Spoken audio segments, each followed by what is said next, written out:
আজকে হিয়ারিং যেমনটা আমরা জানতে পারলাম হয়নি শেষ পর্যন্ত।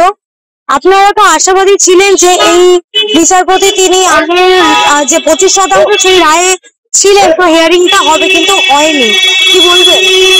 দেখুন, আমরা যে অফিস রিপোর্ট যেটা বেরিয়েছে তাতে আমরা দেখেছিলাম যে আমরা যে কন্টেম্প পিটিশন করেছিলাম সুপ্রিম কোর্টে সেটা আজকে ট্যাগ করে দেওয়া হয়েছে। সেই জন্য আমরা ভেবেছিলাম যে যেহেতু জাস্টিস সঞ্জয় কারোল এবং জাস্টিস সন্দীপ মেহতার বেঞ্চ আজকে রয়েছে, যে বেঞ্চ ওই ইন্টারিম অর্ডার দিয়েছিল 25% দিয়ে 6 সপ্তাহের মধ্যে দিয়ে দেওয়ার জন্য, কাজেই হয়তো ইন্টারিম ওই কন্টেম্প পিটিশনটা শুনানি হলেও হতে পারে। কিন্তু আজকে মাননীয় বিচারপতিরা বললেন যেহেতু বেঞ্চের কম্বিনেশন চেঞ্জ হয়ে গেছে এবং মূল মামলার শুনানি প্রায় শেষের পথে, একমাত্র কপিল সিব্বালের বক্তব্য রাখা বাকি আছে, তিনি বললেই মামলাটা শুনানি শেষ হয়ে যাবে।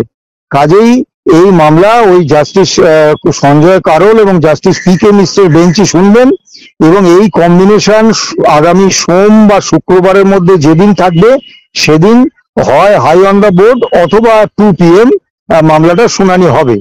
এখন কোর্টের নিয়ম তো আমাদের মেনে চলতে হবে, তবে এই যে দীর্ঘসূত্রতা হচ্ছে এতে আমাদের যেমন আর্থিকভাবে আমরা বিপর্যস্ত হয়ে যাচ্ছি, কর্মী সমাজে একটা হতাশা তৈরি হচ্ছে, তবুও শেষ ভরসার জায়গা তো এই মহামান্য সুপ্রিম কোর্ট, আমাদের আস্থা ভরসা রাখতেই হচ্ছে।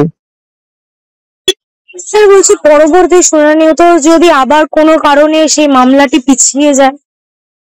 দেখুন, আজকে আমাদের তো সুপ্রিম কোর্টের উপর কোনো কিছু করার তো আমাদের ক্ষমতা নেই। আমরা সাধারণ মানুষ, সাধারণ কর্মচারী, আমরা সর্বোচ্চ ন্যায়ালয় অব্দি পৌঁছেছি। আমাদের সাধারণ কর্মরত কর্মচারী এবং অবসরপ্রাপ্ত কর্মচারীদের দীর্ঘদিনের তারা আমাদের উপর আস্থা ভরসা রেখেছেন, তাদেরই আস্থা ভরসা এবং বিশ্বাস এবং সাহসে আমরা এই সুপ্রিম কোর্ট অব্দি মামলা নিয়ে এসেছি। এখন এই মামলায় জাস্টিস সঞ্জয় কারোল এবং জাস্টিস পি.কে. মিশ্রের বেঞ্চ অত্যন্ত গুরুত্ব দিয়ে মূল মামলার শুনানি করছিলেন এবং মূল মামলার শুনানি প্রায় শেষ হয়ে গিয়েছিল। একমাত্র কপিল সিব্বাল সরকার পক্ষে তার বক্তব্য বাকি ছিল, রিজয়েন্ডার যে দিয়েছিলেন সেই রিজয়েন্ডারের প্রেক্ষিতে। কাজেই তিনি আজকে ছিলেন এবং সেক্ষেত্রে যেহেতু আজকে বেঞ্চটা চেঞ্জ হয়ে গেছে সেই জন্য এই বেঞ্চ এই মূল মামলার শুনানি শুনবে না।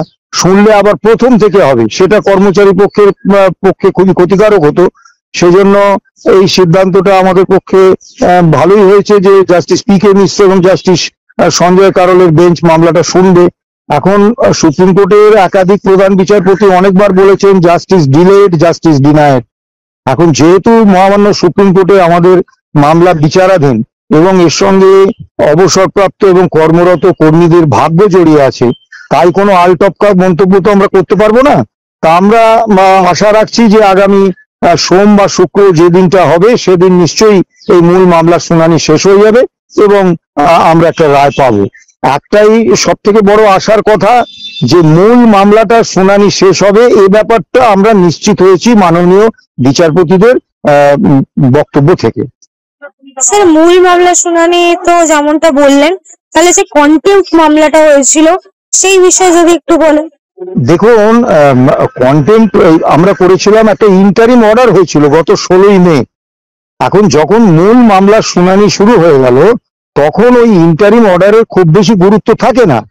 কেমন ইন্টারিম অর্ডারটা করা হয় যখন মূল মামলার শুনানি হচ্ছে না কিন্তু কর্মচারী এবং পেনশনাররা ক্ষতিগ্রস্ত হচ্ছেন, সেই ক্ষতিটা সাময়িক পূরণের জন্য ইন্টারিম অর্ডারটা করা হয়েছিল। কিন্তু যেহেতু মূল মামলার শুনানি শুরু হয়ে গেছে এবং প্রায় শেষের পথে, কাজে ওই ইন্টারিম অর্ডারটার আর খুব বেশি আইনি গুরুত্ব নেই, যে কারণেই কিন্তু আর কন্টেম্প পিটিশনটা নিয়ে আদালত এগোয়নি এবং আমরাও এটা নিয়ে চাপাচাপি করিনি। কারণ মূল মামলায় চূড়ান্ত রায় হয়ে গেলে একদম 100% বকেয়া দিয়েই আমাদের দিতে হবে, সেটা কর্মচারী এবং অবসরপ্রাপ্ত এবং কর্মরত কর্মচারীদের পক্ষে অনেক ভালো হবে।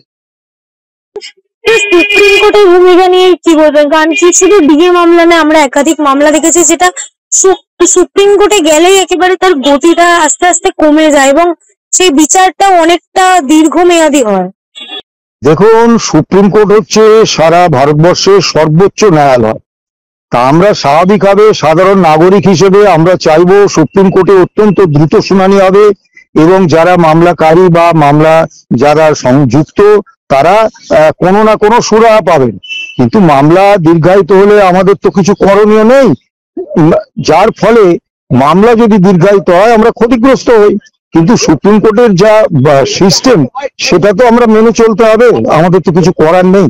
এবং আমরা সুপ্রিম কোর্টের বিরুদ্ধে কোনো রকম মানে বিরূপ মন্তব্যও করতে পারি না, কারণ সেটা আমাদের মামলার পক্ষে ক্ষতির কারণ হতে পারে।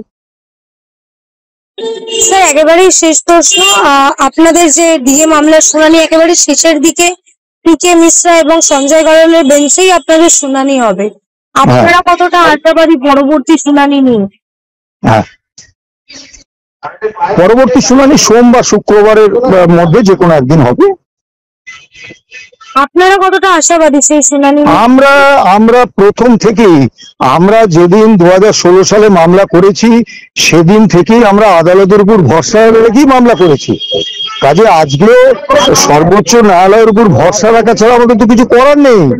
সরকার দেবে না, আমরা তো আর মেরে ধরে সরকারের থেকে আদায় করতে পারবো না। কাজে আমরা সর্বোচ্চ ন্যায়ালয়ের এতে মানে কাছে বিচার চাইতে এসেছি। ভরসা তো রাখতেই হবে, কিছু করার নেই।